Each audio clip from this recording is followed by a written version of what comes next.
नमस्कार. आपलं स्वागत आहे आयकॉन स्टील प्रस्तुत बिल्ड आयकॉन या उपक्रमामध्ये. आज आम्ही आलो चाळीसगावमध्ये आणि माझ्यासोबत आहेत senior architect Sanjay Chaudhari sir. त्यांच्याबद्दल जर एकाच वाक्यात सांगायचं झालं तर फक्त 45 वर्षाचा अनुभव असं म्हणता येईल गमतीनं. पण नेहमी मला असं वाटतं की 45 वर्ष म्हणजे ऑलमोस्ट अर्धशतक एका फील्डमध्ये एका क्षेत्रात काम करणं, त्यात आलेले अनुभव, त्यांना भेटलेली माणसं, त्यांनी केलेले प्रोजेक्ट्स हे सगळंच खूप ऐकण्यासारखं असतं. आणि सगळ्यात इंटरेस्टिंग पार्ट अर्थातच त्यांचा प्रवास हा सुरू झाला तो जे स्कूल मधनं. जे जे कॉलेज ऑफ त्यामुळे तोही एक मला प्रवास वेगळा ऐकायचा आहे त्यांच्याकडून. त्यामुळे थेट आपण त्यांच्याशी बिल्ड आयकॉन या प्लॅटफॉर्मवर गप्पा मारायला सुरुवात करूया. गप्पांची अर्थातच सुरुवात मला थोडी फ्लॅशबॅक पासून असं ऐकायचंय. ते म्हणजे तुमची शाळा कुठली होती, कॉलेज अर्थातच जे आणि त्याच्यानंतर सगळ्यात महत्वाचं आर्किटेक्ट बनावं हे इन्स्पिरेशन कोणाकडनं मिळालं, म्हणजे प्रेरणास्थान कोण होतं ज्यांच्यामुळे तुम्ही या क्षेत्रात आलात, काय सांगाल? ओके, ऍक्च्युली मी 8वी ते 11वी पर्यंत टेक्निकल स्कूलला होतो. आणि टेक्निकल स्कूलला माझा विषय होता बिल्डिंग मटेरियल अँड कन्स्ट्रक्शन. आणि ह्या विषयामध्ये मी बोर्डात पहिला आलो होतो. आणि माझे अंकल मुंबईला तिथे ऍडव्हर्टायझिंग कंपनी चालवत होते. तर त्यांनी सांगितलं, मग तू आर्किटेक्चर का जॉईन करत नाही? तुला जर एवढं हे मिळालंय तर तू आर्किटेक्चर जॉईन कर. मग तिथे मी जे ला गेलो. हे सगळं टेक्निकल विषय असल्यामुळे. आणि मुंबईला गेल्यानंतर मग मी तिथे इंटरव्ह्यू दिला आणि माझं सिलेक्शन झालं तिथे. आणि मग माझा प्रवास मग तिथून आर्किटेक्चरचा सुरू झाली. 5 वर्षाचा कोर्स होता. हो. आणि जेव्हा पण मला तेच त्या कॉलेजमधलीच आठवण आणखीन एक अशी ऐकायची, ते म्हणजे तुम्हाला आर्किटेक्ट बनण्यासाठी असं म्हणतात की थोडं तुमचं ड्रॉइंग स्केचिंग चांगलं असावं लागतं. तर ते तुमचं होतं का तिथं गेल्यावर सुधारलं का? तो कसा होता अनुभव सगळा? हा, ऍक्च्युली आधीच पासून मला टेक्निकल स्कूलला 11वीला हा विषय होता. त्यामुळे माझं ऑलरेडी ड्रॉइंग वगैरे तसं चांगलं होतं. आणि ते मला आर्किटेक्चर कॉलेजमध्ये त्याचा यूज झाला.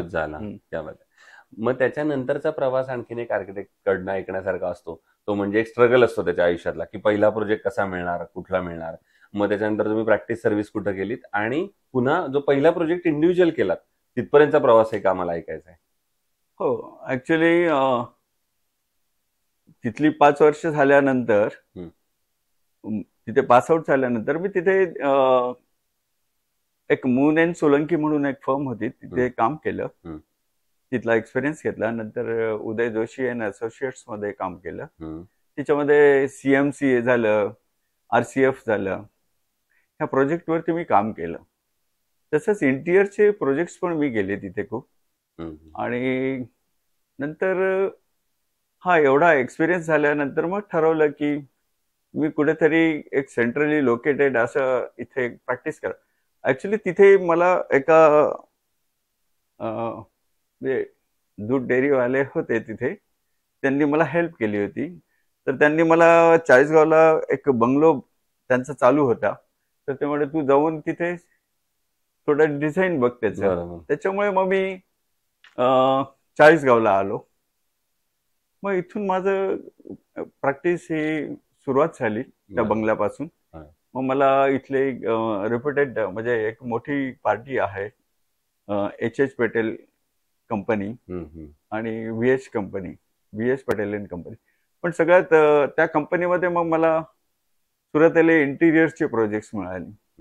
ती मी चांगली केल्यामुळे त्यांचे मग नंतर स्वतःचे बंगले झाले,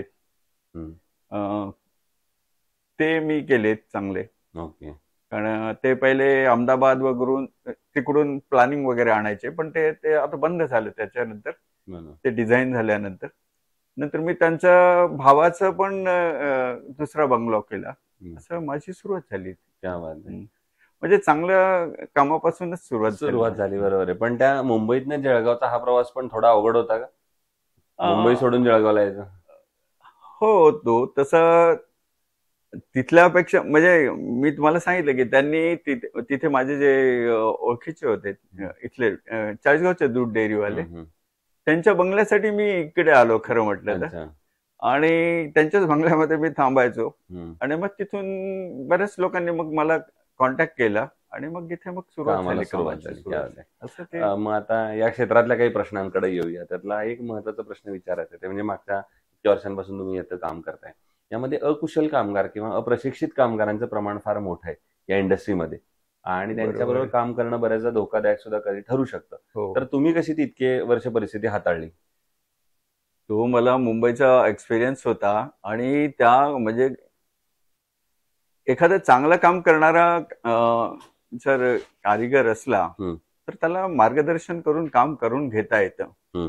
पण तिथला माझा एक्सपिरियन्स आणि याच्यामुळे मला इथे फार इझी झालं ते काम जमलं. एक्झिक्युशन करताना. बरोबर आहे. आणि त्याची सुरुवातच मी तुम्हाला सांगितलं ना की ह्या मोठ्या बंगलोजची मला मिळाली, मोठ्या ग्रुपची. हं, हं. म्हणजे इथला मोठा ग्रुप आहे फार, होय, होय. पटेल ग्रुप. तर त्यांचा बंगलो मिळाला, मग दुसरा बंगलो मिळाला, मग त्यांच्या फॅक्टरीज मिळाल्यात मला. हं, हं. असं ते सुरुवात सुरूच झाली माझी. राहिलं. हो, बरोबर आहे. सुरूच दुसरं राहिलं. कन्स्ट्रक्शन मध्ये सगळ्यात पहिली फेज असते ती प्लॅन, रचना, आराखडा आपण ज्याला म्हणतो. हो. तर त्या स्टेजचं तुमच्या दृष्टीनं काय महत्व आहे आणि तुम्ही त्याच्यावर कसं काम करता? हा, सुरुवातीला तर आम्ही म्हणजे मी आणि माझा एक असिस्टंट होता. हं. तेव्हा आम्ही फक्त टी स्क्वेअर आणि सेट स्क्वेअर ड्रॉइंग करायचो सुरुवातीला. बरोबर. मग नंतर कालानंतर मग कॉम्प्युटराइज झालं. हो, हो. असा तो सुरुवात झाला. पण सुरुवातीचं. सुरुवातीला आम्ही खूप स्ट्रगल केला. म्हणजे हो, तो struggle फार वेगळा होता. Drawing board, T square, set square, बरोबर. त्याच्यातनं तिच्यामधून सगळे ड्रॉइंग्स करायचो आम्ही. होय, होय. तर ते फार पण चांगलं ते डिफिकल्ट ऍक्युरेट असलं पाहिजे परत ते. अॅक्युरेसी पण पाहिजे आणि डिझाईनला फार महत्व असतं. हो, त्या हो. डिझाईनमुळेच माझं मग तिथे प्रसिद्धी झाली आणि झाली. मग क्या बात. असे प्रोजेक्ट्स मिळायला लागले. जसं मागच्या 40 वर्षात तुम्ही या क्षेत्राचा एक प्रवास अनुभवलाय, यातला हो. तंत्रज्ञानातला एक बदल बघितलाय, तसा बरोबर. तुम्ही जळगाव जिल्ह्यातला पण एक बदल बघितलाय मागच्या 40 वर्षात झालेला. हो. त्या अनुषंगानं हा प्रश्न आहे, ते म्हणजे बिंग आर्किटेक्ट, तुम्हाला काय वाटतं आता पुढच्या 15-20 वर्षांमध्ये कुठल्या क्षेत्रावर आता काम जास्त झालं पाहिजे, जर आपल्याला एक सर्वांगीण विकास जळगावचा बघायचा असेल तर? त्या बाबतीत मला तर असं वाटतं की आता एज्युकेशनल बिल्डिंग्ज आहेत, काही आहेत, हं, हं. काही म्हणजे कमर्शियल कॉम्प्लेक्सेस आहेत, हं, हं. ते पण डेव्हलप झाले पाहिजे. ते तर होतातच आहे ऍक्च्युली. आणि दुसरी गोष्ट म्हणजे आता इंडस्ट्रीज पण महत्वाच्या आहेत. बरोबर. इंडस्ट्रियल वर्क सुद्धा महत्वाचं आहे. महत्वाचं आहे. इंडस्ट्रीवरून पण डेव्हलपमेंट होऊ शकते. अगदीच. इंडस्ट्री, एज्युकेशन आणि आता तुम्ही सांगितलं त्याप्रमाणे हे जर महत्वाचे काही पॅरामीटर्स जर पकडले, तर मग शासनानं काय पावलं उचलली पाहिजेत असं तुम्हाला वाटतं या सगळ्या प्रकल्पांना अजून गती देण्यासाठी? त्यांनी खरं म्हटलं तर आता सुरुवातीला इथे नव्हतं, पण आता प्रत्येक ठिकाणी, बऱ्याच ठिकाणी आता MIDC आल्या. हं. तिथे चांगल्या चांगल्या फॅक्टरीज आल्यात आता. चाळीसगावचीच गोष्ट घ्या, पहिले MIDC नव्हती, हं. ती आल्यानंतर बाकीचं डेव्हलपमेंट झालं. तसं जळगावला पण आहे. त्यामुळे इंडस्ट्रियल डेव्हलपमेंट झालं तर काहीतरी स्टार्टअप काही प्रोजेक्ट्स होतात बरोबर. आणि ते स्टार्टअप प्रोजेक्ट झाले म्हणजे मग पुढे खूप काही डेव्हलपमेंट होऊ शकतं.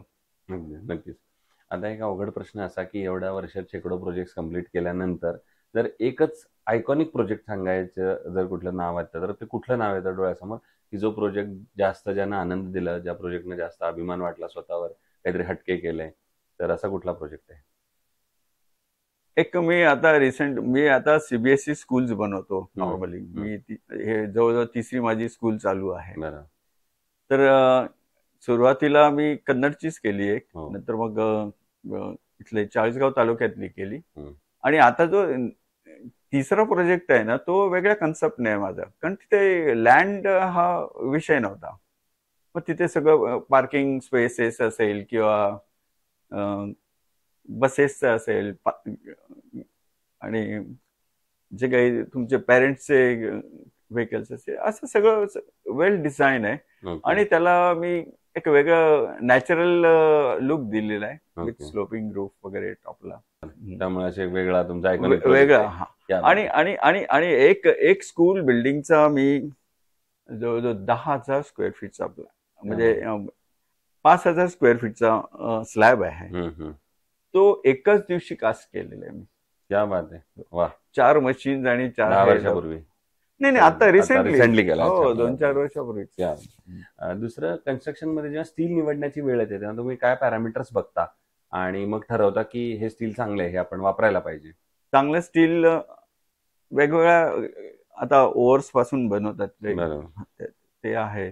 ते बेंडेबल असलं पाहिजे, म्हणजे थोडं त्याची फ्लेक्सिबिलिटी असली पाहिजे. बरोबर, त्या स्टीलची असं असते, असायला पाहिजे. आयकॉन स्टील तुम्ही यापूर्वी कधी कुठल्या प्रोजेक्टवर वापरलंय का?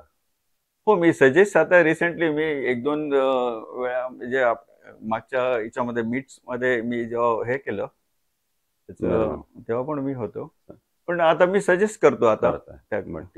आणि आता अगदी शेवटचा प्रश्न ते म्हणजे या क्षेत्रात आता जे नवीन तरुण यंग आर्किटेक्ट येत आहेत, मुलं मुली, त्यांना तुम्ही एक वडिलकीच्या नात्यानं सिनियर म्हणून तुमच्या यशाचा फॉर्म्युला काय सांगाल या क्षेत्रामध्ये, जर त्यांना यशस्वी व्हायचं असेल तर? मी तर असं म्हणेल की it always depend on the design, what you design for, म्हणजे कोणासाठी डिझाईन करतायत हे कळलं पाहिजे. बरोबर. आता मी एक मंगल कार्यालय केलं